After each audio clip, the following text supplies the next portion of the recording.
Shalom à toutes et à tous. Chaque mercredi, on a le plaisir d'écouter le Rav Menachem Ackerman à sa Midrashet de Manitou pour parler des enseignements de Manitou et de justice et de l'égalité, des Chavod.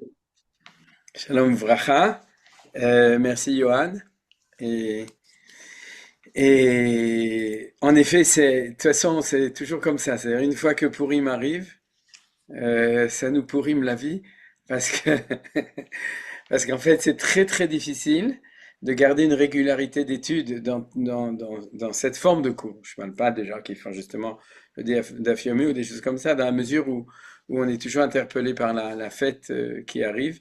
Et j'ai vu que le dernier cours qu'on a fait, c'était au mois de Hadar, je crois le 10, je sais plus quelle date, juste après Purim ou juste avant Purim. Donc, c'est pas très très très régulier. D'un autre côté, après Shavuot, Bezrat Hashem, on pourra continuer tranquillement. Donc, on va quand même, on continue maintenant dans notre étude régulière. D'ailleurs, je vous signale que Bezrat Hashem, mercredi prochain, vu que ce sera la veille de Yom Yerushalayim, de nouveau, on n'aura pas cours sur les étincelles de Manitou, en tout cas pas sur le thème régulier, mais le cours de mercredi prochain, c'est déjà prévu, c'est un cours sur Yom Yerushalayim. Bien entendu, et Bezrat Hashem, la semaine d'après, ce sera Erev Shavuot, donc ce sera bien entendu sur Chag Matan Torah. Et après, on reviendra de nouveau, mais de manière beaucoup plus sûre et régulière, si Dieu veut, de nouveau, et qu'il n'y a pas trop disons, d'événements qui nous empêchent de pouvoir continuer euh, sur l'égalité et moralité. Et si Dieu veut, d'ici, je pense que, Dafka, le timing est pas mal. Je pense que d'ici la fin de l'année, peut-être un tout petit peu avant, mais en tout cas d'ici la fin de l'année, on aura terminé ce thème, ce qui fait qu'on aura eu un thème sur toute l'année et on pourra passer à d'autres sujets les années pour l'année prochaine, Bezrat Hashem. Top, Besséder. Donc si sur cette question-là, il y a pas de, de questions essentielles, je vais tout de suite ouvrir le, le, le texte pour qu'on puisse étudier.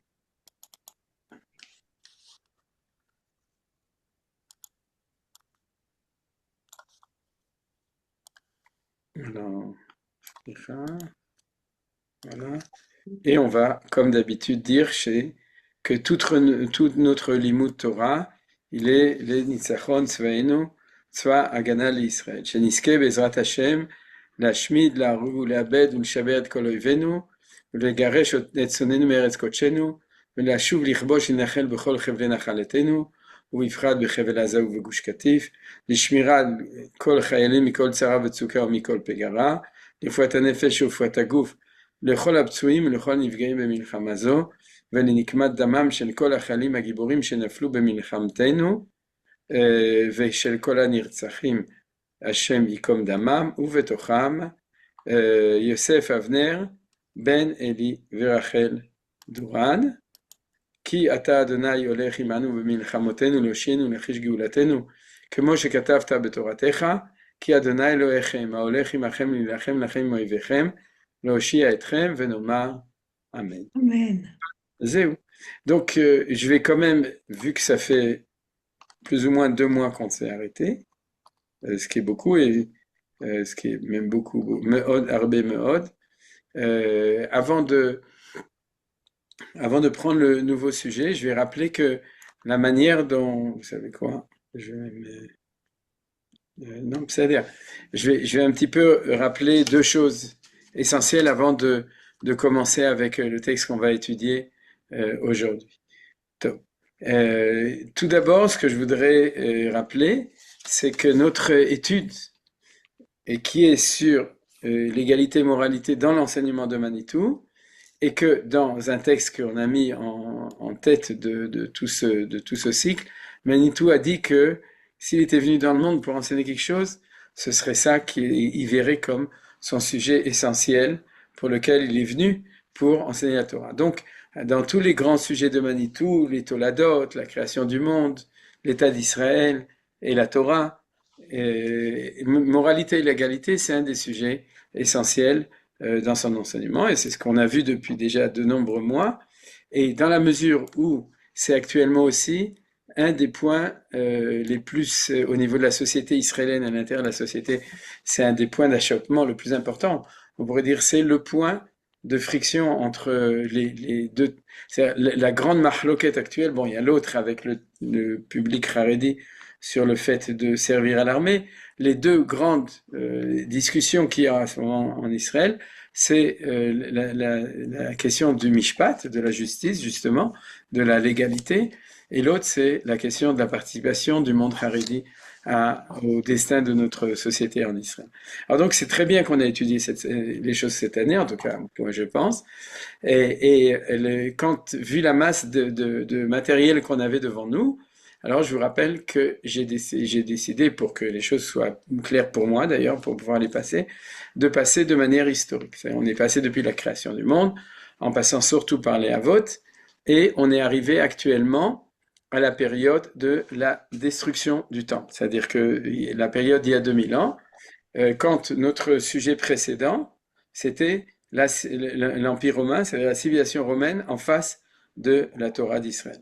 La civilisation romaine, c'est quelque chose qui a précédé la destruction du temple, son apparition et sur la reine du monde, de la société. Et donc, c'était le sujet qui avait précédé.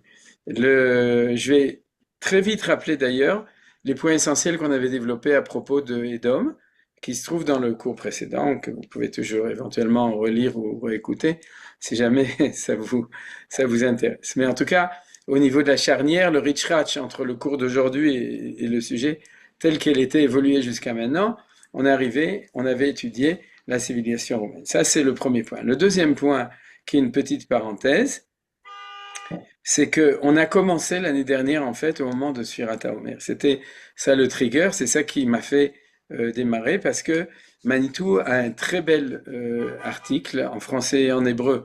On l'a étudié l'année dernière, en tout cas de longs passages de ce texte, on l'a étudié l'année dernière en français.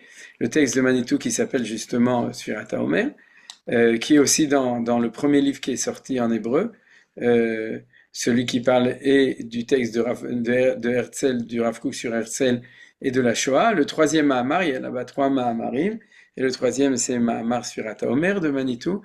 Et le point essentiel de Manitou, et comme on est en ce moment dans Sfirat HaOmer, je le rappelle, c'est que le passage entre Pessah et Shavuot, c'est le passage entre le Derech Eretz et Kadma la Torah et la Torah. C'est-à-dire que notre monde de valeurs, le monde de valeurs de la Torah, il est construit avec 2 étages. Le premier étage, c'est soit un Ben Adam, et une fois que tu seras un Ben Adam, alors le moment sera arrivé d'arriver à la Kedusha.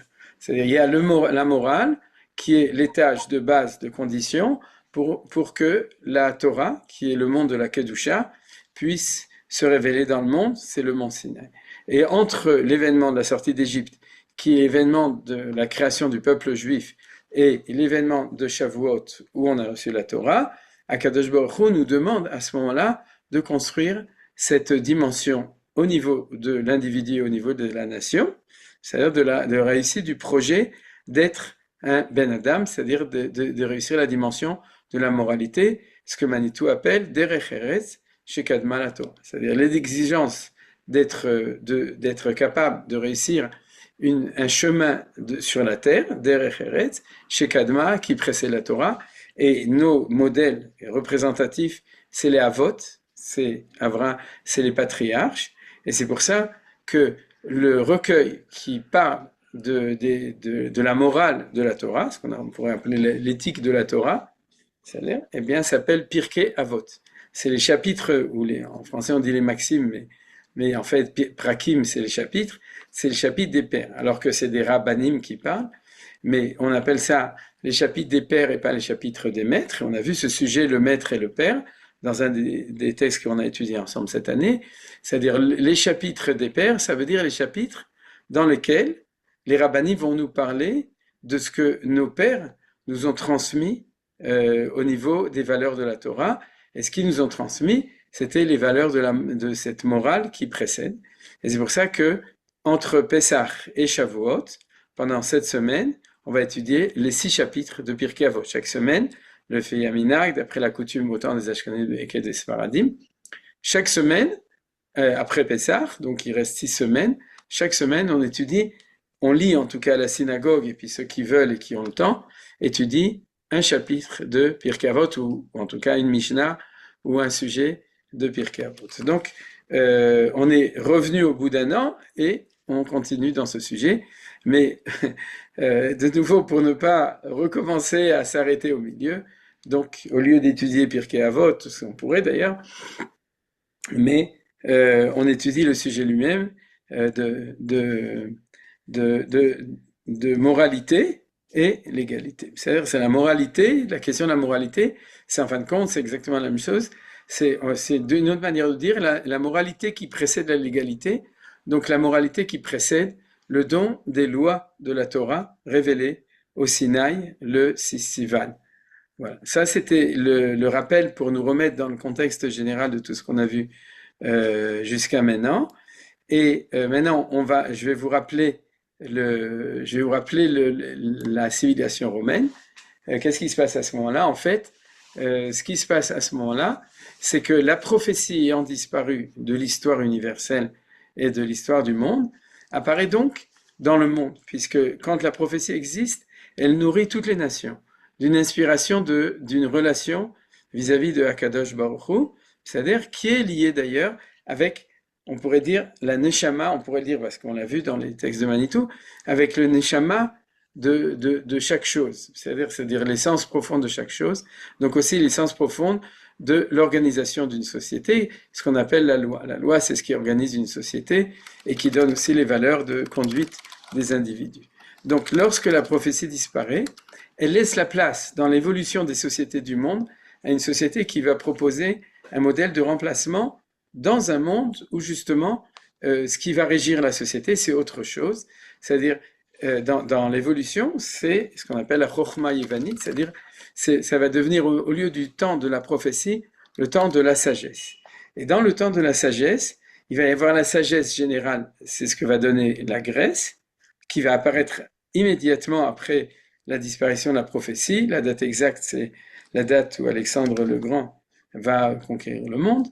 Mais après ça, le monde en lui-même, c'est le monde, la société universelle, en tout cas autour du bassin méditerranéen, on pourrait dire jusqu'à l'Indus, jusqu'à l'Inde, c'est-à-dire la société, le berceau de la société dans lequel le judaïsme aussi se développe, c'est-à-dire ce berceau de la société va chercher à donner une réponse à la question comment est-ce qu'on s'organise au niveau de la société elle-même, dans le sens d'une structure étatique et donc de la loi. C'est-à-dire, le monde de la loi, c'est le monde qui régit les sociétés.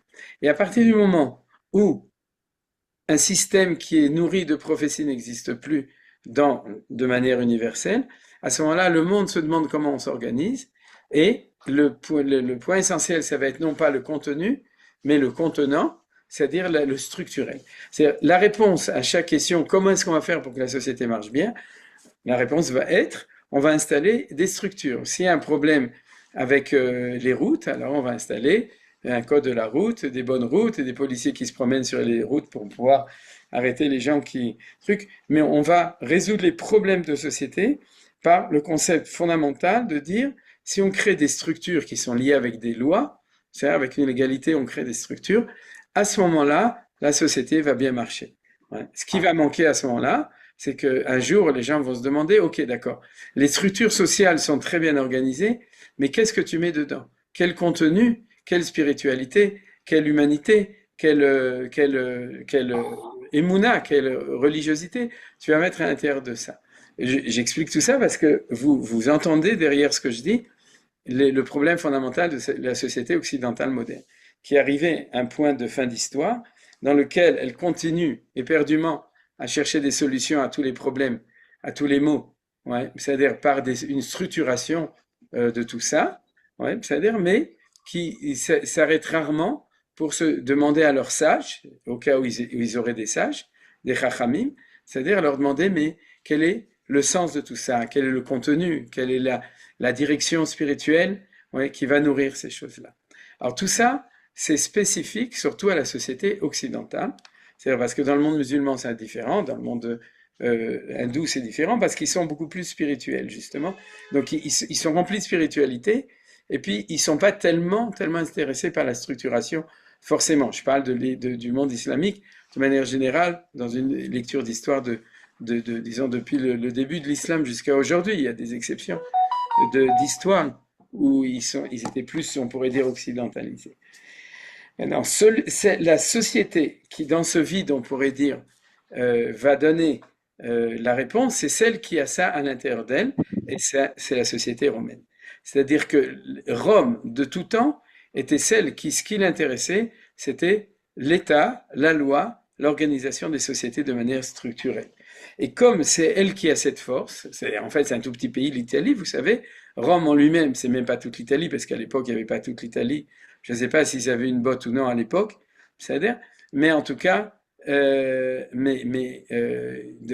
la carte même de l'Europe, et à plus forte raison dans la carte de toute cette grande carte de là où s'est fait l'histoire, donc la Perse, la Babylonie, l'Afrique du Nord, toute l'Europe et tout, dans tout ça, l'Italie c'est un petit pays. C'est d'ailleurs pas, sûrement pas un des pays les plus riches, les plus puissants a priori. C'est-à-dire d'ailleurs au début Rome, Romulus, etc. C'est un petit pays. Mais pourquoi il va devenir le devant de l'histoire, c'est-à-dire la devanture de l'histoire, celui qui mène l'histoire, qui est Molich, Melech, c'est celui qui est Molich. Donc c'est parce qu'il est celui qui, dans son Shoresh Neshama, à la racine de son âme, de son être, et celui qui est, on pourrait dire, c'est son métier, c'est son essence.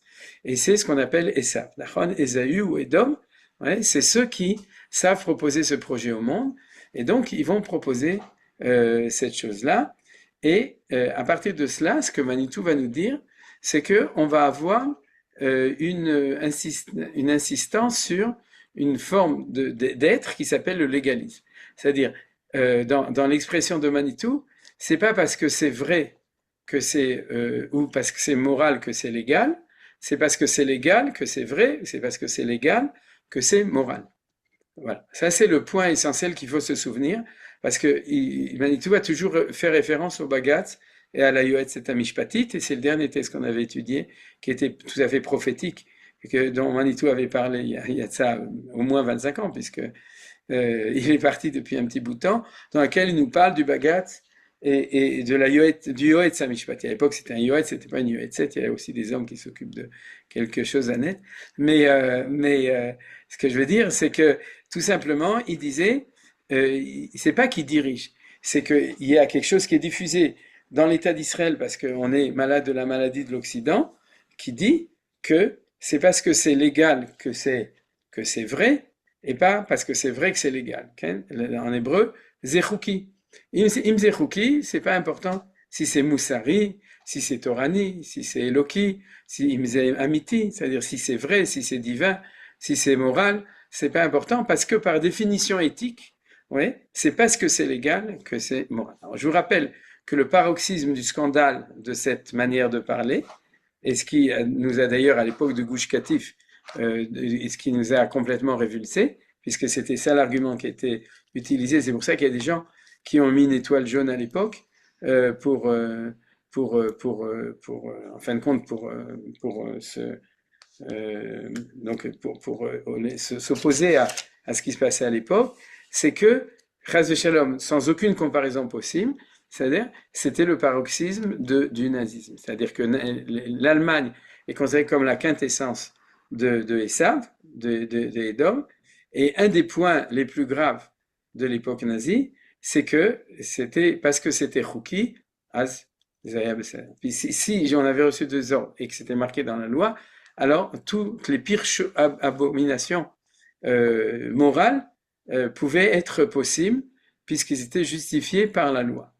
Donc, cette remise en question de l'équation légalité égale moralité est très très importante dans la mesure où on voit jusqu'à où ça peut mener. Maintenant, on est en Eretz Israël, Baruch Hashem, on est un pays indépendant, donc la question doit être étudiée au niveau des circonstances de l'actualité dans lesquelles, Dieu bénisse, les problèmes sont graves, mais c'est pas des problèmes de vie ou de mort, on pourrait dire, c'est des problèmes de société, c'est le problème essentiel de la société.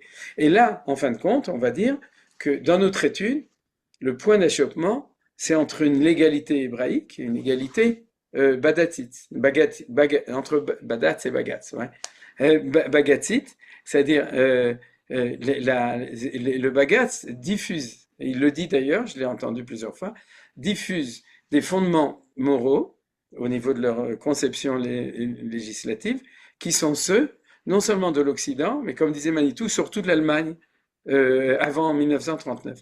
Parce que ceux qui ont fondé l'université hébraïque, ceux qui ont fondé la chaire de Mishpatim, ceux qui ont écrit les fondements de tout ça et ceux qui encore dirigent, c'est les élèves de ceux qui sont montés d'Allemagne, en général sans kippa, c'est-à-dire, et qui ont construit les choses sur une conception qui pensait être la meilleure à cette époque et qui jusqu'à aujourd'hui pense être la meilleure en tant que conception occidentale des choses. Voilà. Ça, c'était l'explication de la confrontation entre les deux. Maintenant, aujourd'hui, comme je l'ai dit, dans le développement historique des choses, on est arrivé au christianisme. Et après ça, on va passer au judaïsme d'exil. C'est-à-dire que c'est comme ça qu'on va passer. Et quand on aura fini avec le judaïsme d'exil, eh bien, on passera à l'actualité, on aura fini le cours de cette année, Bezrat Hashem. Je pense, hein, en fait, il y a encore deux petits chapitres ou trois qui sont un peu en dehors de ça que je vais étudier avec vous, Bezrat Hashem, mais c'est ça la fresque historique des choses. Le christianisme apparaît, comme vous savez, en l'an 0 en gros, c'est-à-dire il y a 2000 ans, il apparaît dans le monde en Israël, à l'intérieur du peuple juif. C'est-à-dire le christianisme, c'est un mouvement religieux, sécessionniste, séparationniste, à l'intérieur du peuple juif. C'était une secte juive, comme les Sadducéens, comme les Esséniens, comme tous ces trucs-là. C'est-à-dire, il y avait encore une secte, c'est-à-dire qui s'appelait les Notzrim, sur le nom Notzrim de Yeshua, Imarshemo Zichro, de Nazareth. Ouais, Notzri, c'est parce qu'il vient de Nazrat. D'ailleurs, en France aussi, on l'appelle Jésus de Nazareth. Donc, apparaît cette secte qui est dirigée par lui, par JC, et elle a un impact au niveau de l'histoire. On pourrait dire, elle commence par, on pourrait dire, une petite Keïla à Jérusalem, si vous voulez, d'une cinquantaine de personnes qui prient au moment où le temple encore existe, c'est-à-dire, et aujourd'hui, c'est, on pourrait dire, le mouvement idéologique qui a eu le plus grand impact dans toute l'histoire. C'est-à-dire, les Chinois n'ont pas influencé sur les autres, ni les Japonais, ni les Africains, ni les Indiens d'Amérique. D'accord? Ceux qui ont influencé, en gros, c'est les Européens qui ont diffusé le christianisme, c'est-à-dire que la religion juive séparationniste de cette époque, et les musulmans, et ensuite, bien entendu, la société occidentale de manière générale, mais qui, jusqu'à aujourd'hui, malgré tout, même si elle est plus religieuse, elle est quand même basée sur les valeurs du christianisme qui a été diffusé et qui continue à être diffusé. Donc, il y a quelque chose de très très fort dedans, qui commence à l'intérieur du peuple juif, et on va se demander qu'est-ce que c'est que ce truc-là, d'accord?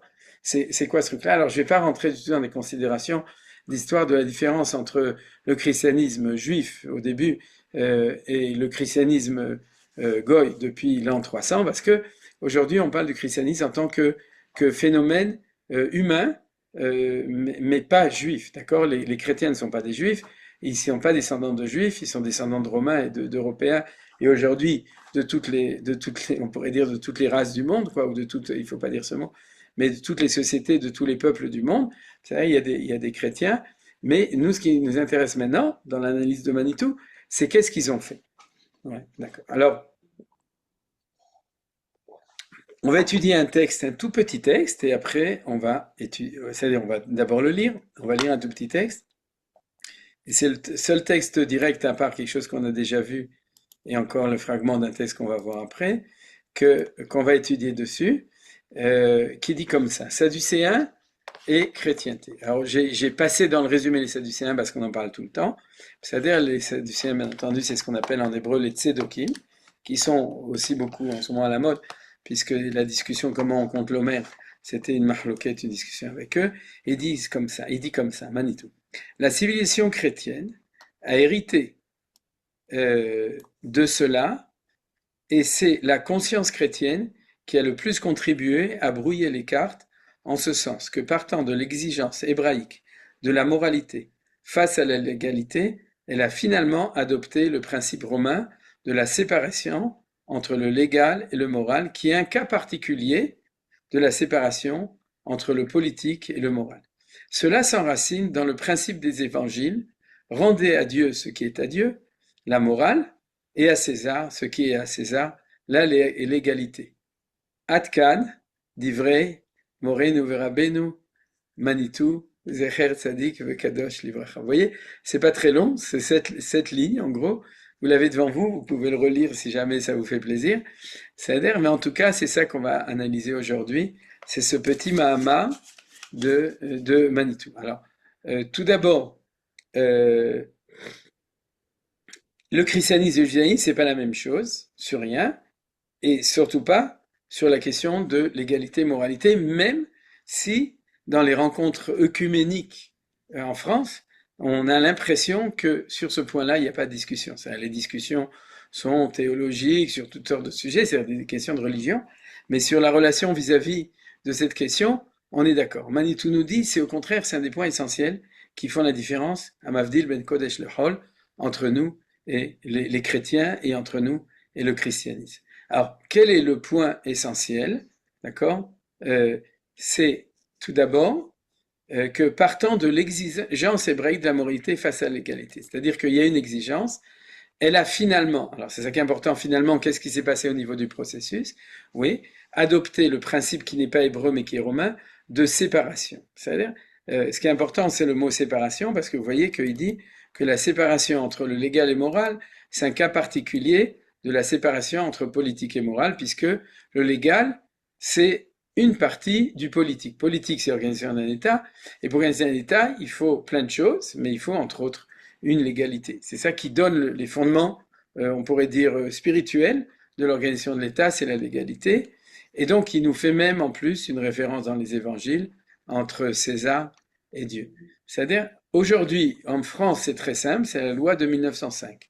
Qu'est-ce qu'elle a fait la loi de 1905? Qu'est-ce qui a été voté? Séparation de l'Église et l'État. Je ne sais pas si vous vous souvenez. Moi, c'est pour ça que les rabbinim en France, sauf en Alsace-Lorraine, ils ne reçoivent pas un salaire de l'État, malheureusement. C'est-à-dire, mais entre autres, il y a d'autres choses, mais c'est l'aboutissement au niveau de la France, oui, de quelque chose qui est très très profond, puisque c'est déjà marqué dans les évangiles, de donner à César ce qui appartient à César, ou rendez à César et rendez à Dieu ce qui appartient à Dieu. Alors, eh ben, à Dieu, et puis on va maintenant essayer d'analyser cette chose de manière un peu plus structurée. Et donc pour cela, je voudrais prendre l'analyse au début. Qu'est-ce que c'est qu'un chrétien? Un chrétien, c'est un Romain qui a rencontré la Torah. C'est-à-dire que ça veut dire quoi? C'est quelqu'un pour qui la valeur a priori essentielle, c'est la valeur de la légalité, comme on l'a développé dans le résumé que je vous ai dit maintenant. C'est-à-dire c'est la structure et la légalité, l'extériorité et tout. Et qui un jour, ce Romain qui vivait très bien sans la Torah, au contraire, qui supportait pas les Juifs, la preuve c'est qu'il nous a détruit le temple et qu'il nous a exilés, un jour, 200 ans après, vous savez, il y avait déjà plein de Romains qui étaient judaïsés, comme vous savez, il y avait 1 million de convertis au judaïsme au moment de la destruction du temple à Rome. Vous savez, Rome était remplie entre autres, Onkelos, celui qui a traduit la Torah, Onkelos, Aguer, Aquilas, ouais, et à un moment, à l'époque du roi Constantin, si mes souvenirs sont bons, au IIIe siècle, arrive un juif qui est renégat, mais qui est intelligent, qui s'appelle Paul de Tarse, et qui décide qu'il va diffuser le christianisme partout dans le monde, et à ce moment-là, l'empire romain devient empire chrétien romain. C'est-à-dire il se convertit de manière générale, de force ou pas de force. En tout cas, c'est ça qui a fait basculer l'histoire. Ce qui a fait basculer l'histoire, c'est que l'Occident est devenu religieux, d'une religion de Torah, qui s'appelle le christianisme. Et alors, si on regarde ça vu de notre côté, qu'est-ce qui se passe? C'est que il faut se demander d'abord ce qu'ils ont trouvé dedans, qui a fait qu'ils ont voulu prendre la Torah. Parce que c'est toujours le même étonnement. Oui, qu'est-ce que tu vois dans la Torah qui t'intéresse? Puisque la Torah, c'est ce que Dieu dit à un peuple spécifique, les Hébreux, qui sont les descendants d'Abraham, Israël et Jacob, qu'un petit pays qui s'appelle Eretz Israël, qui sont sortis d'Égypte. Alors en quoi, ouais, toi, Indien de Curaçao, ou bien Américain de New Zealand, c'est même pas des Américains, mais disons que de New York, ouais, ou bien les Thaïlandais de je sais pas où, c'est-à-dire ou en quoi ça te parle? Vous comprenez, c'est un très grand étonnement. En quoi ça te parle? Réponse pour les Romains, on s'occupe pas des autres. Réponse pour les Romains, c'est que le Romain sent quand même éperdument que la structure sans contenu, zélovet, ça marche pas. C'est-à-dire qu'il faut chercher un endroit, un texte dans le monde qui donne la vérité du contenu moral, du contenu spirituel de pourquoi l'homme est un homme. Et tout d'un coup, il découvrit la Bible, pas seulement la Torah, Torah, Nevim et Ketuvim, avec de tout ce qui est les enseignements moraux des prophètes et tout, ce qu'on appelle, oui, Moussar Hanevi, la morale des prophètes, et puis aussi toute l'histoire du peuple juif avec la justice de Dieu, avec le monothéisme, avec tout ce que vous voulez. Et ils se disent, là, on va trouver quelque chose qui va nous compléter ce qui nous manquait. C'est-à-dire, on a une très belle organisation, une structure de société, tout est très bien organisé, il y a des RER, il y a des avions, il y a Air France et tout ce que vous voulez, mais au niveau du contenu, il nous manque quelque chose, et la Torah nous parle, la Torah nous donne un contenu de tout ça. Il y a, à leurs yeux, un prophète juif, qui s'appelle JC, qui est venu et qui réussit à nous donner, à nous transmettre tout ça, donc on va devenir chrétien. Donc ça, c'est la première chose qui est importante au niveau de la définition des choses, c'est que le christianisme, c'est une recherche de synthèse entre la morale juive et la légalité romaine. C'est ça qu'il faut comprendre comme base de départ de tout. La légalité romaine, on la connaît, ils sont romains, c'est-à-dire, mais ils sont à la recherche d'une morale et ils la trouvent. Ça commence par la plèbe, c'est-à-dire les gens, la majorité de la population qui est asservie, donc qui n'est pas libre, donc qui cherche quelque chose pour lui donner un sens à sa vie. Et puis ensuite, ça passe déjà aussi dans l'aristocratie romaine, qui est aussi à la recherche de quelque chose de profond. On le sait, c'est toutes les histoires de la Gemara, justement avec Onkelos, avec toutes ces matronitotes, toutes ces femmes importantes romaines qui deviennent juives, c'est-à-dire qui se convertissent au judaïsme à cette époque. Et tout ça, c'est parce que c'est ça qu'ils voient. Alors, le problème qui va se poser, c'est comme ça. Et j'espère que vous comprenez bien, parce que c'est pas difficile à comprendre par des moments où on a parlé déjà une demi-heure. C'est-à-dire, c'est que, c'est que le problème, une fois que tu as deux valeurs, c'est comment tu réussis à les faire coller l'une avec l'autre. Alors, c'est très simple. Si jamais la loi que tu veux faire coller avec la morale, c'est Torah Moshe avec Der Havot, alors c'est de ça dont s'occupe la Torah depuis 6000 ans, de nous expliquer comment on fait la synthèse des deux. Alors c'est vrai qu'il y a beaucoup de juifs qui n'y arrivent pas. Il y en a qui sont dans la morale de la Torah, sans la loi de la Torah, ils sont pas Shomer Mitzvot. Il y en a qui sont très orthodoxes, qu'on appelle les orthopraxes, mais ils se sont détachés de la morale de la Torah, parce qu'ils n'arrivent pas à faire la synthèse. Mais on pourrait dire, c'est les franges de la société. La société hébraïque, elle est en bonne santé de manière générale, c'est-à-dire elle sait très bien comment on fait le lien entre les deux. Seulement, eux, c'est des Romains, c'est pas des Juifs. Vous comprenez? Et ils ont découvert quelque chose d'extraordinaire. Ils ont deux valeurs, chacune dans une main, Pax Romana ou Legalita Romana d'un côté et Moussaro Hebraica de l'autre côté. Et le problème, c'est pas de voir les deux choses, c'est le problème de réussir un projet, de faire coller les deux choses ensemble. Et vous voyez que c'est le sujet de Manitou, puisqu'il parle de séparation. C'est-à-dire qu'en fin de compte, ce qui se passe, c'est qu'ils n'arrivent pas à faire le lien entre les deux. Et l'interrogation que pose un juif, qui ne comprend pas, parce que pour nous, on n'a pas ce problème, c'est comment ça se fait qu'eux n'arrivent pas à faire ce que nous, on arrive à faire. C'est-à-dire comment ça se fait qu'une société romaine n'est pas capable de faire la synthèse entre moralité hébraïque et légalité romaine, alors que nous, on arrive à faire la synthèse entre moralité hébraïque et légalité hébraïque.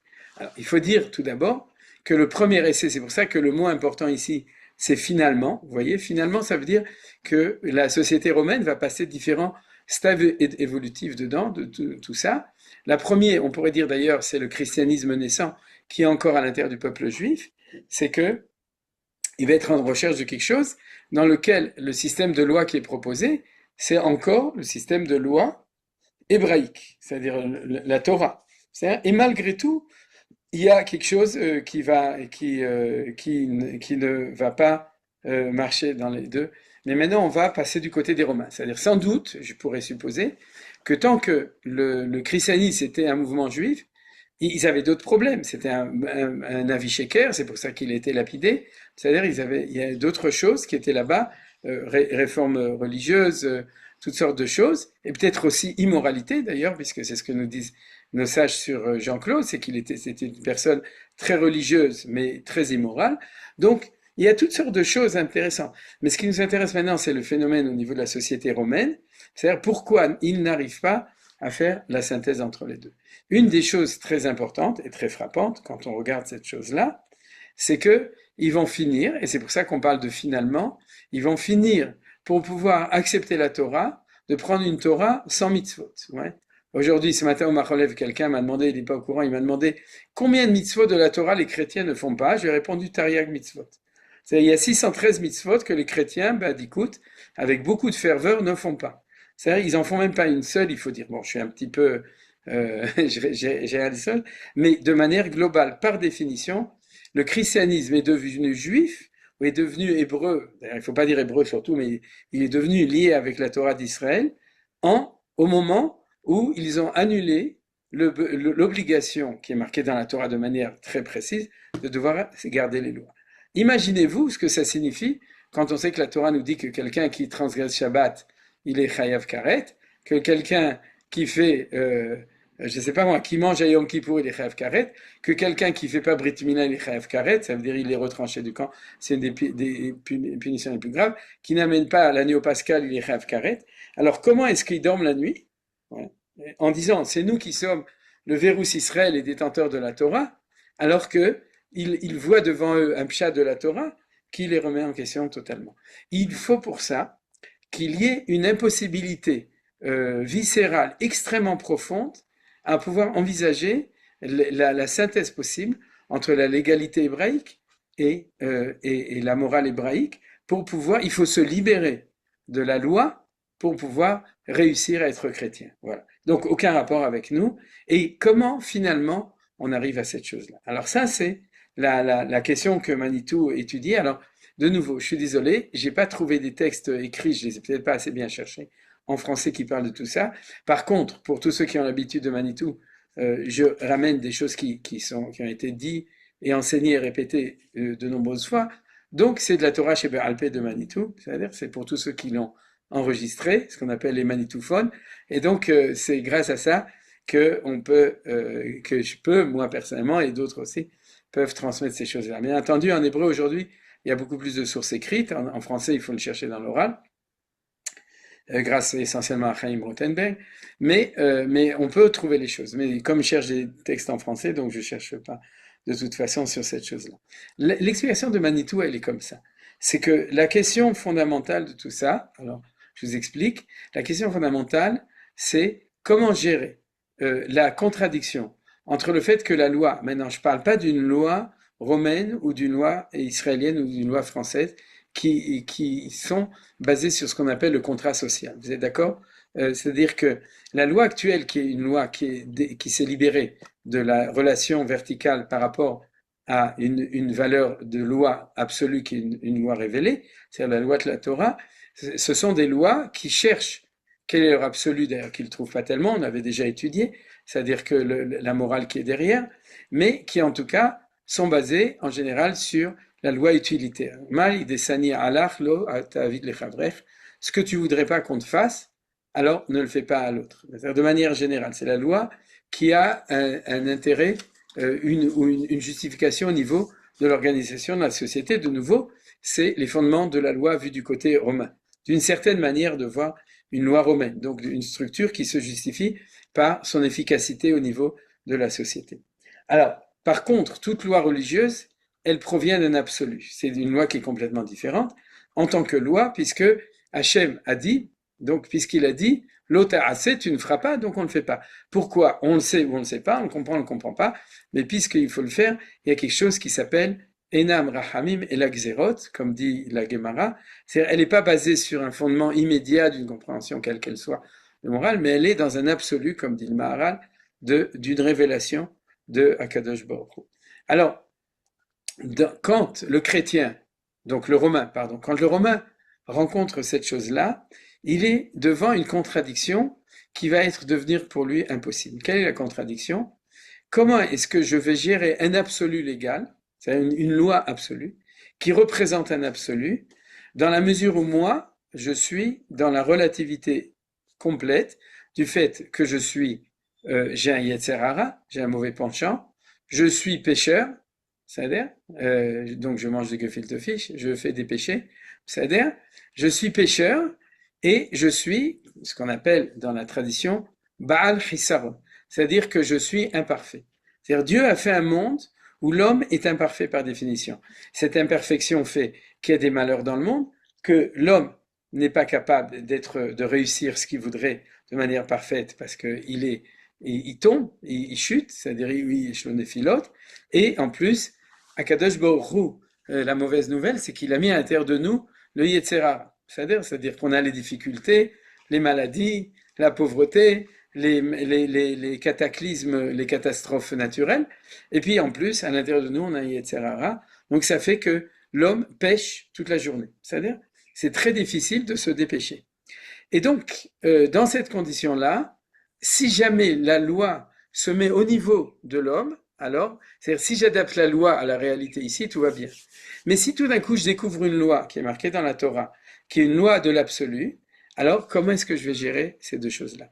Comment je vais me lever le matin après avoir tué quelqu'un devant le lotir tsar qui est marqué dans les 10 commandements, qui dit tu ne tueras point, alors que je viens de tuer, pas moi, hein, alors qu'il vient de tuer quelqu'un de sang-froid pour se faire plaisir. D'accord? Comment est-ce que il va pouvoir gérer cette impossibilité? Alors on va lui dire va chez un psychiatre ou chez un psychologue, c'est-à-dire ça donnera la parnassa à beaucoup de gens, mais dans le fondamental de l'existence, comment est-ce qu'on peut gérer ces deux choses-là? La réponse hébraïque, c'est ce qu'on appelle la teshuva, ouais, la kapara et la slicha. C'est-à-dire le fait que nous, on fait teshuva, on est capable de se corriger, le fait que Dieu est capable de nous donner du temps, c'est-à-dire il a de la patience, c'est ce qu'on appelle la kapara d'après l'explication de Manitou que j'explique pas actuellement. C'est-à-dire ça vient du mot lechaper, c'est recouvrir pour pouvoir continuer, et euh, et ensuite, le fait que Dieu aussi finit par pardonner, Mechaper vesoleach lachavim à ceux qui font tchouva. Ce modèle, nous dit Manitou, c'est ce qui permet à l'homme de régir la contradiction entre la faiblesse de l'homme et d'un autre côté l'absolu de l'exigence qu'on lui demande, c'est l'exigence de l'absolu de la loi. Et d'Afka de la loi. Parce que dans la Torah, il y a d'autres choses que la loi. Il y a la pensée juive, il y a le chumash, il y a, il y a plein de choses. C'est-à-dire, il y a le couscous. Il y a plein de choses qui sont tout à fait adaptées à la réalité aujourd'hui, le kiddush du Shabbat, la tefila et tout. Mais là où tu te rends compte, tu rencontres de manière frontale une impossibilité, c'est l'absolu. La loi en soi-même, c'est un absolu, sauf si on la relativise, mais la loi de la Torah, elle est absolue. Et d'un autre côté, la grande relativité de notre être en tant qu'être.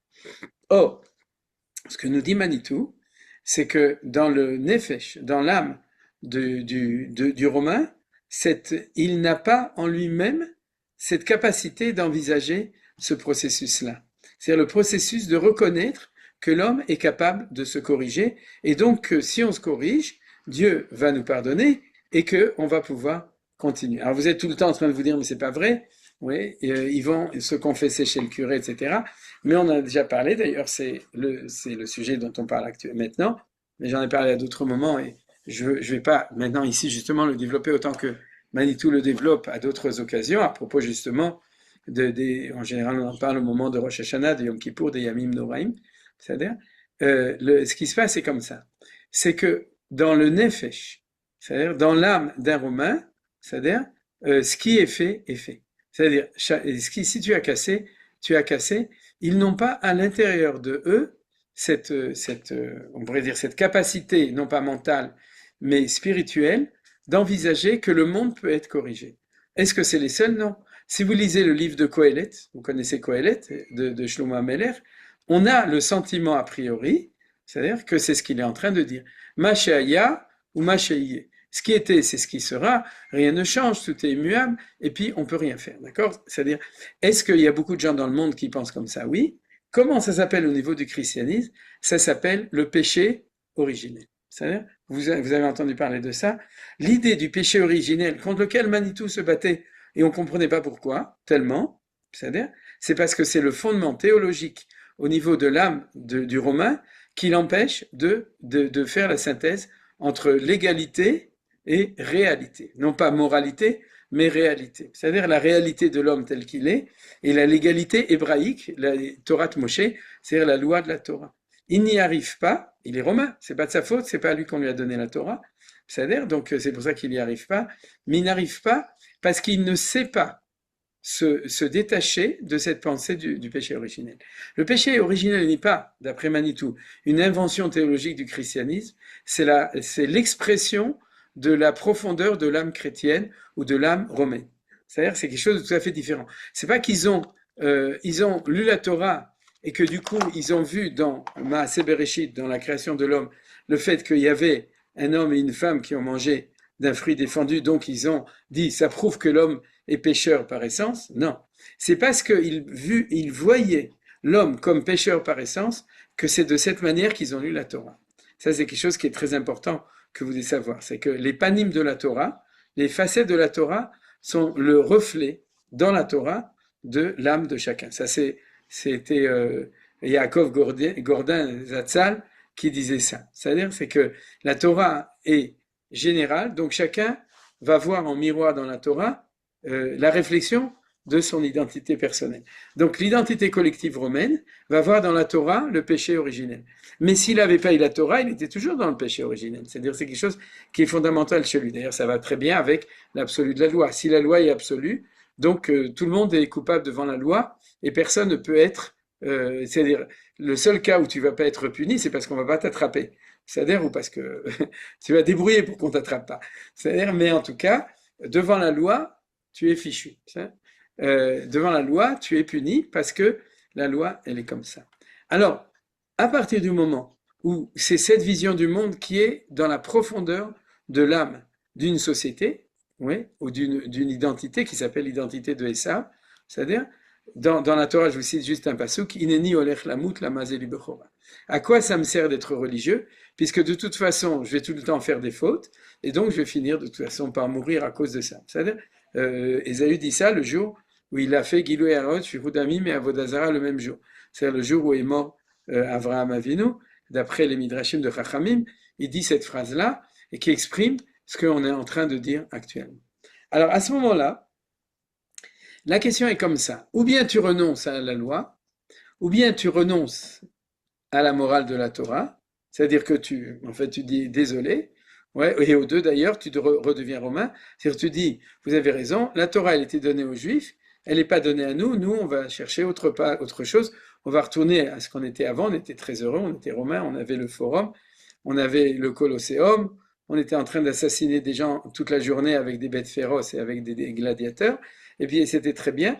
Et puis ce christianisme, cette Torah, c'est un empêcheur de tourner en rond qui nous empêche d'être comme ça. Donc on revient en arrière, comme d'ailleurs a dit Hitler, il marche au mot dans Mein Kampf. C'est-à-dire, c'est une des choses qu'il a dit.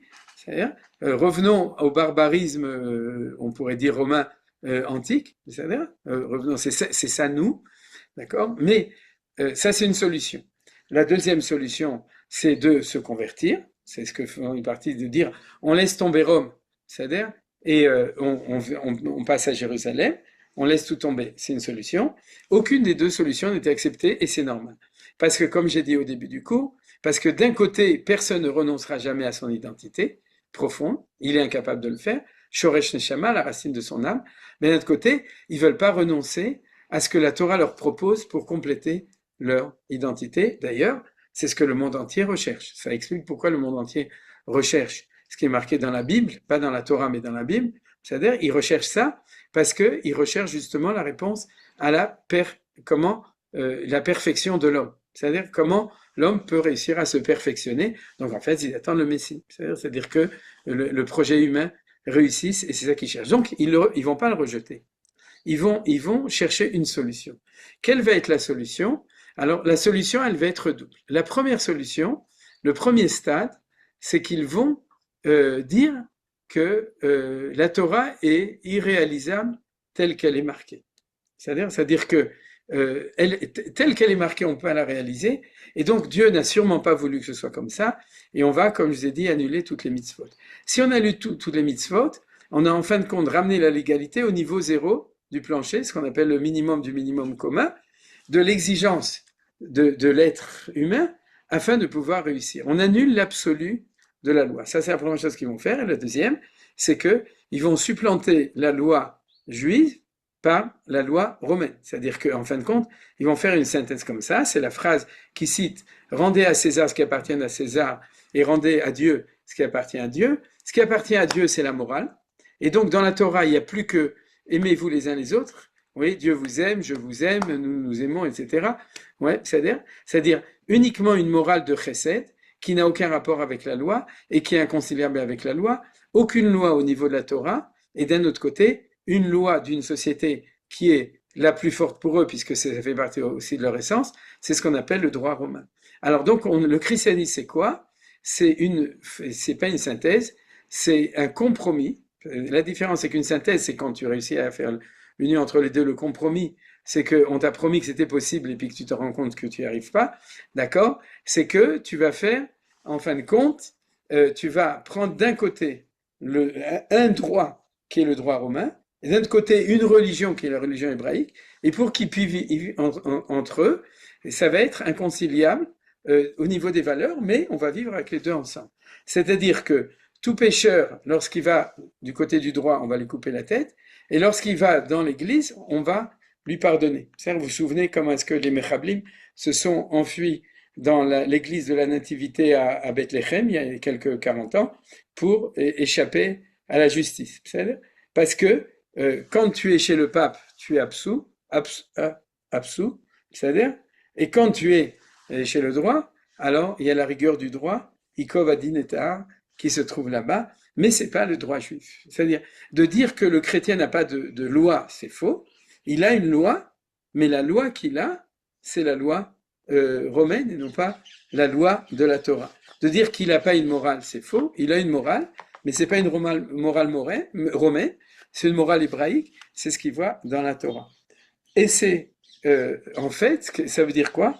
D'une certaine manière, c'est que, de ce point de vue-là, le système romain, c'est un système qui a déconnecté beaucoup plus profondément entre le ciel et la terre. Vous comprenez? C'est-à-dire qu'il a un ciel très haut qui est la Torah, il a une terre très réelle qui est le monde romain, qui est la société et la structure romaine, mais il n'a pas été capable de faire Ismechu Hashamayim Vetagel Haaretz, c'est-à-dire de faire le yichud entre le ciel et la terre. Et je ne dis pas par hasard cette phrase, parce qu'on l'a étudié. Vous vous souvenez qu'on avait vu que c'est ça, ce qu'on appelle la Torah chez Be'al Peh. C'est la capacité de lier l'absolu de la divinité avec la temporalité relative de la réalité ici sur ce monde. C'est la Torah chez Be'al Peh, c'est la Torah qui fait descendre l'absolu de la Torah écrite sur terre, et donc qui fait le lien entre les deux. J'ai parlé de Tchouva Kapara, mais en fait, on peut aussi parler de cette notion-là. Alors, pour encore ajouter 2 points avant de terminer, le premier, c'est la raison pour laquelle ce que adorent les chrétiens, c'est pas le Chumash, ce qu'ils adorent, c'est la morale des prophètes. C'est-à-dire leur texte essentiel, c'est Isaïe, c'est machin, etc. Pourquoi? Parce que ce qu'ils voient dans la Torah, dans le Tanakh, dans la Bible, c'est la morale des prophètes. La deuxième chose, et on va terminer avec ce point-là, la semaine prochaine, non pas la semaine prochaine, mais dans quelques mois, la prochaine fois, ouais, on continuera sur ce point-là. Et la deuxième chose, c'est que historiquement, la secte chrétienne ne vient pas des pharisiens, des prouchim, mais il vient des Esséniens ou des Sadducéens. Le point commun entre les Esséniens et les Sadducéens, c'est que c'est des gens qui ont, et c'était des gens qui ont renoncé à la Torah orale, qui se sont opposés à la Torah orale, comme vous savez, et on revient aux Sadducéens de Manitou qui en parlent tout le temps. Vous vous souvenez, c'est-à-dire, il parle tout le temps du Sadducéen. Pourquoi? Est-ce qu'il en a parlé ici? Non, ici il n'en a pas parlé, mais c'est pas grave. Il en parle beaucoup. C'est-à-dire, c'est que ils vont choisir dans la Torah l'option sadducéenne. Pourquoi? Parce que pour 2 raisons essentielles. Une qu'on a vue dans un texte bien avant, qui est qu'ils ont traduit la Torah en grec et ensuite en latin.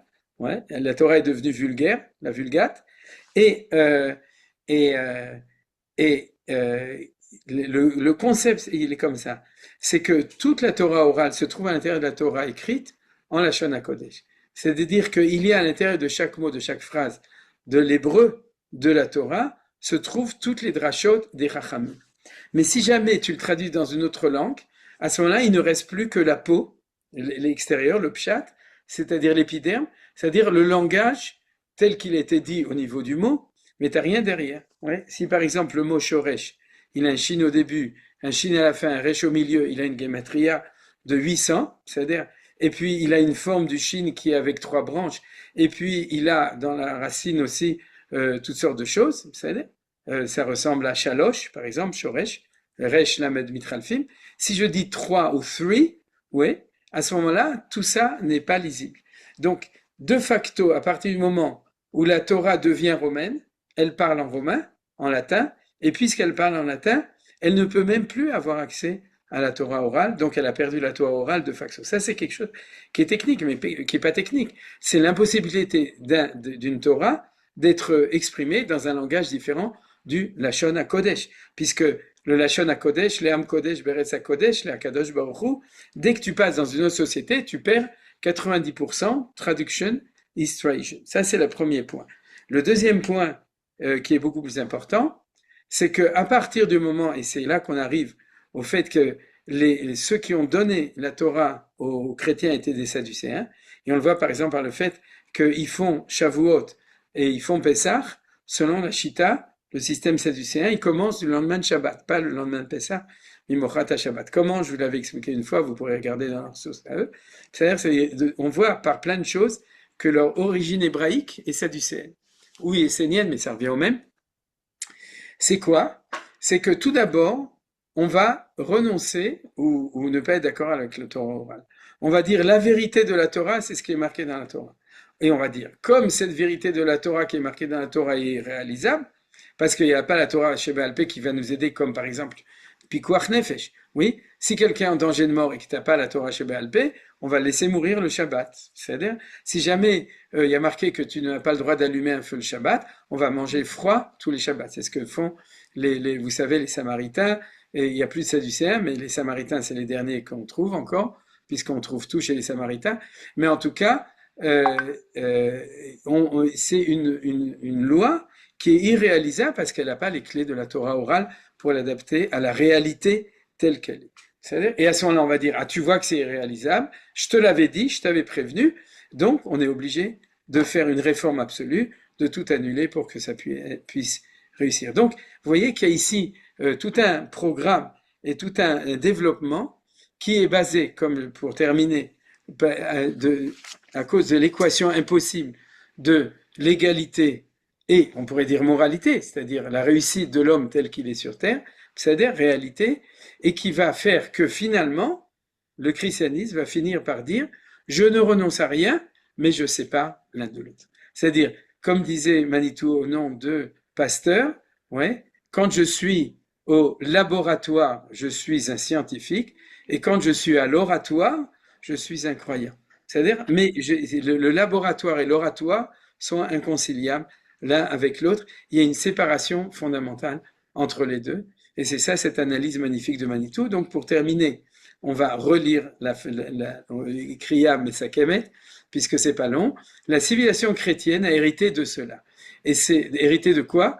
Du christianisme hébraïque qui était en Israël et de la lecture de la Bible. Et c'est la conscience chrétienne qui a le plus contribué à brouiller l'écart. Ça veut dire que si vous étudiez la Torah chez des chrétiens ou comme des chrétiens, alors il y a ce qu'on appelle tout est brouillé, tout est balagan. En ce sens. En quel sens c'est brouillé? Que, en partant de l'exigence hébraïque de la moralité face à l'égalité, donc l'équation qu'on étudie tout le temps, c'est-à-dire, c'est une exigence qu'on étudie de tous les côtés et que rencontre le christianisme, elle a finalement, à cause de l'évolution dont on a parlé, adopté le principe romain, c'est-à-dire, puisqu'ils étaient romains, à tout problème, tu cherches une solution, tu reviens au naturel. Chasser le naturel revient au galop. C'est-à-dire qu'il va revenir à son shoresh neshama, or le romain, il coupe. C'est-à-dire, al-harbechatichye. Cherev, c'est une épée, c'est fait pour couper les choses. Donc, quand j'ai un problème, eh ben, je sais pas. Vous voyez, si ça s'arrange pas ensemble, c'est pas grave. eux ici et nous ici, il n'y a pas de yichud possible. Chez nous, on est dans le yichud, la recherche, on ne réussit pas, dans la recherche du yichud, et eux, ils sont dans la recherche de la séparation, donc de la séparation entre le légal et le moral, qui est un cas particulier, de la séparation entre le politique et le moral. C'est quoi? C'est la séparation entre les valeurs de la société et les valeurs de la réalité, en fin de compte, et les valeurs de l'absolu. Cela s'enracine dans le principe des évangiles, rendez à Dieu ce qui est à Dieu, la morale, vous avez compris, et à César ce qui est à César, la légalité, Hazakim ou Bruchim. Voilà, vous avez une question?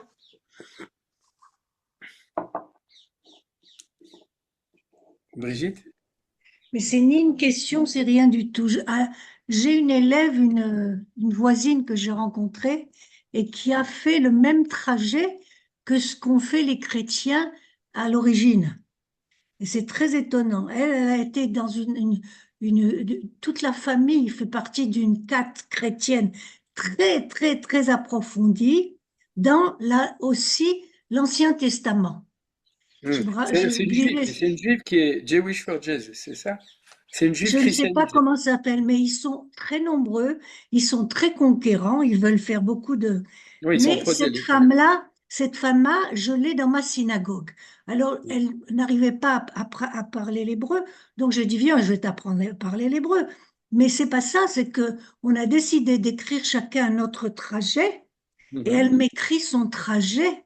C'est extraordinaire, comme avant au départ du christianisme. Elle a connu le judaïsme parce qu'elle, dans sa quête, on étudiait l'Ancien Testament.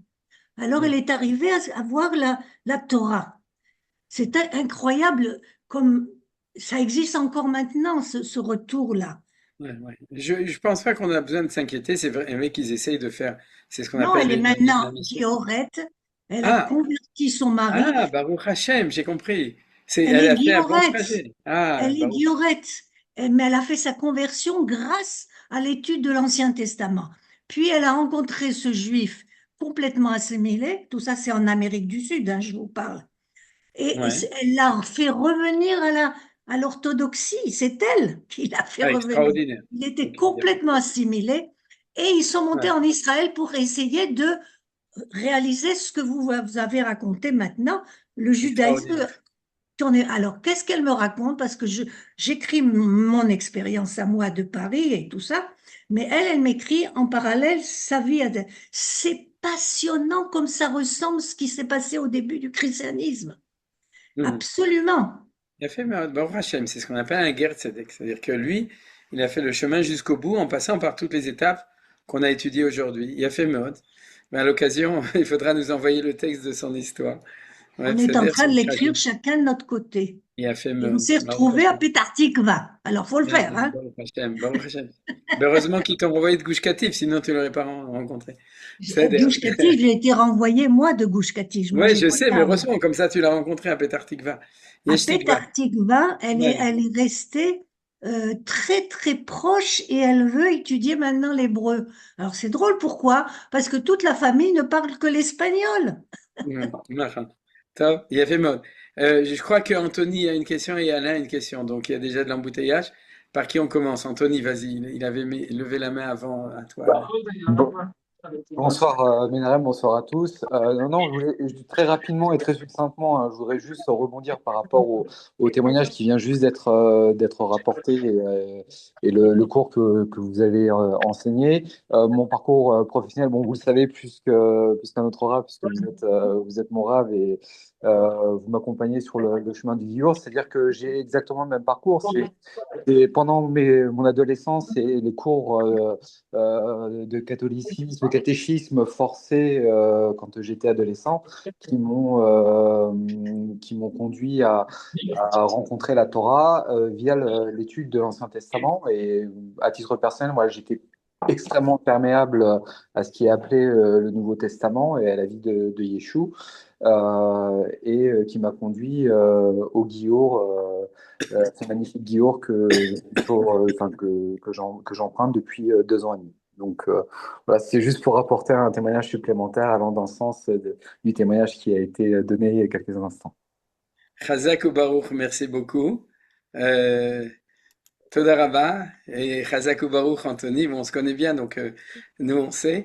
Tu as dit imperméable, hein, parce que les gens ont peut-être entendu j'étais perméable, mais en fait, je te connais, tu as dit que j'étais complètement imperméable, Tout à et par fait. contre, j'étais Voilà. tout à fait perméable à l'intériorité du judaïsme, et heureusement qu'Am Israël Chai, donc tu as pu rencontrer le peuple juif, et donc et revenir, et on te souhaite tous ensemble, Bezrat Hashem, que Bekarov, tu sois tu nous rejoignes de manière non pas seulement spirituelle, mais de manière légale, mamash, chazak ubaruch. Toda Rabba. Maintenant, on passe à Alain, bechavod. Et je me demandais si la dichotomie imposée par Rome qui sépare Ouais. moralité et l'égalité, on ne peut pas connecter ça au problème du nationalisme aujourd'hui, c'est-à-dire que de vouloir à tout prix déconnecter Israël de ce qu'on voit à l'étranger, on dit soyez juifs mais ne soyez pas sionistes. On voit ça dans l'islam qui dit soyez une religion, ne soyez pas un peuple. Et en fait, c'est parce que nous, on est là pour montrer qu'on peut avoir une emprise sur la matérialité et sur l'État avec une moralité, et on voudrait montrer que c'est faisable. Et on nous disent non, surtout pas, ne montrez surtout pas que c'est possible. Et donc c'est finalement l'idée de revenir à l'idée non, vous ne pouvez pas, et c'est pas possible que vous ayez une réalisation nationale qui serait justement montrer que cette moralité, elle peut avoir une emprise même dans les choses les plus matérielles, les choses les plus nationales. Et c'est quelque part notre universalisme qu'on refuse à tout le monde, aussi bien à Rome et le catholicisme que dans l'islam qui parle du dîn, mais qui est pas prêt à apprendre la moralité et à connecter les deux. Hmm.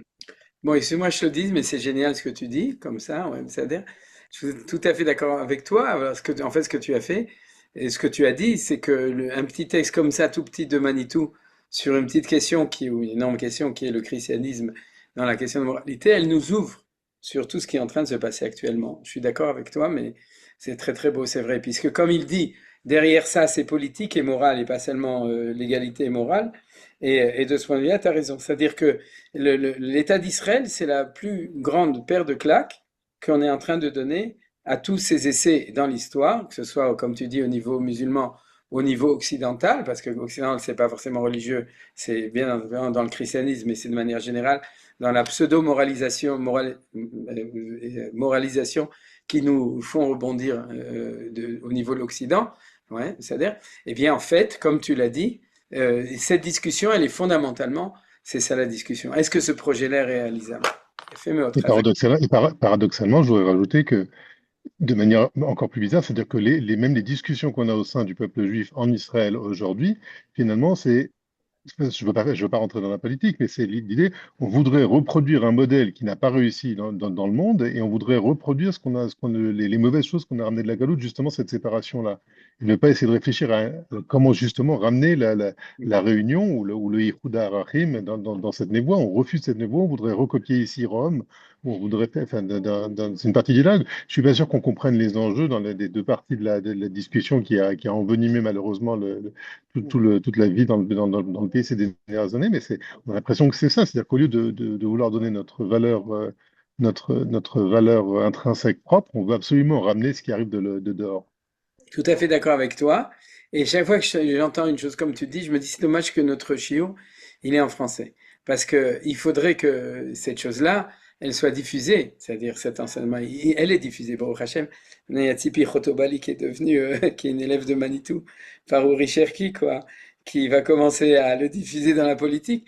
Et encore d'autres, mais je suis d'accord avec toi. C'est-à-dire que chacun en nous, c'est-à-dire ça va brûler à l'intérieur de nous de savoir comment est-ce qu'on va pouvoir être capable une fois que c'est clair chez nous, grâce au Talmud Torah, Keneged Kulam, c'est-à-dire cette étude, de pouvoir le diffuser pour le faire réaliser. Bien entendu, on n'est pas les seuls, Baruch Hashem, oui, on n'est pas des cavaliers seuls, toute la société israélienne et toute la société datit, léomite s'occupent de la même chose, mais les mots, l'analyse, la clarté de l'analyse, c'est quelque chose qui est absolument incroyable dans ce qu'on étudie maintenant. Toda Rabba, Alain. Je vois qu'il y a Sylvain qui s'impatiente un peu, alors je lui donne la parole. Vas-y, Shalom Aleichem d'abord. Il faut que tu ouvres ton micro juste, parce que sinon, voilà, je l'ai ouvert. Non, je l'ai ouvert. Voilà, non, chaque fois on appuie ensemble. Vas-y, t'es ouvert. Bonsoir. Oui, Oui, si je comprends, ceux qui allaient devenir chrétiens ont dit, ben, on voit la Torah, c'est impossible à réaliser. ouais. En gros. Mais d'un point de vue juif, nous aussi, on dit que la Torah écrite, c'est quelque chose qui est impossible à réaliser. C'est quelque chose qui est dans l'absolu, qui est au niveau de la chaîne, etc. Mais réalisé comme c'est marqué, on voit bien que il nous faut la Torah orale pour passer pour faire descendre dans le monde, qu'est-ce qu'on peut faire par rapport à la Torah écrite. Donc je me pose la question, pourquoi eux n'ont pas switché un peu de la même façon? Voilà, la réponse, c'est qu'ils sont pas juifs. C'est ça la réponse. C'est que on comprend pas pourquoi un Arabe est prêt, je parle des Iraniens, est prêt à ce que tout son peuple meure pour leur religion, et que nous, on est prêt à ce que notre peuple y vive pour notre religion, tu vois, pour notre vérité. Tu vois, on comprend pas comment est-ce qu'ils réfléchissent. On comprend pas comment est-ce qu'un Allemand est prêt à tuer ces millions de personnes et même massacrer encore d'autres au nom d'une certaine vérité absolue dans laquelle ils croient et tout. Parce que on peut pas comprendre. C'est-à-dire, c'est ce que j'ai essayé d'expliquer. C'est les notions du Shoresh Neshama. C'est-à-dire, dans la racine de leur âme, c'est comme ça. Et c'est pour ça que c'est difficile à comprendre. C'est exactement ce qu'on se demande. Mais pourquoi vous n'êtes pas capable de prendre tout ce qu'on vous donne, puisque aujourd'hui tout est ouvert, toute la Torah est marquée, la preuve, c'est le témoignage direct justement d'Anthony, c'est-à-dire qu'à Kol Patouar, ouais, il y a Rav Ben Chetrit, dans l'internet, il y a Rav Citruc, il y a tout ce que tu veux, c'est-à-dire, donc prends-le. Et ça fait 4000 ans qu'on leur dit qu'ils peuvent le prendre. La Torah Munachat, Kol Harotzeh Volitol, Yavo Volitol. C'est-à-dire même les goïms, ils peuvent la prendre. Et ils peuvent pas le prendre parce que c'est une analyse psychanalytique. C'est-à-dire que tu ne peux pas prendre quelque chose qui est en contradiction avec ton être fondamental. C'est-à-dire, tu vas le prendre, mais tu vas le prendre tel que tu es. C'est ça que j'ai dit dans tout le cours, tu comprends? Il va le prendre, mais il va séparer du coup. Il va dire d'un côté la Torah et de l'autre côté, d'un côté la moralité et de l'autre côté la légalité. זה התשובה לעניות דעתי לשאלתך. כן. טוב, je crois qu'on est obligé de s'arrêter. Alors, ben Shabbat Shalom, Besorot Tovot. Merci beaucoup. Et Bezrat Hashem, on se retrouve la semaine prochaine. Merci beaucoup. Shabbat Shabbat Merci shalom. beaucoup. Voilà, Shabbat Shabbat shalom. Shalom, Shabbat Shalom.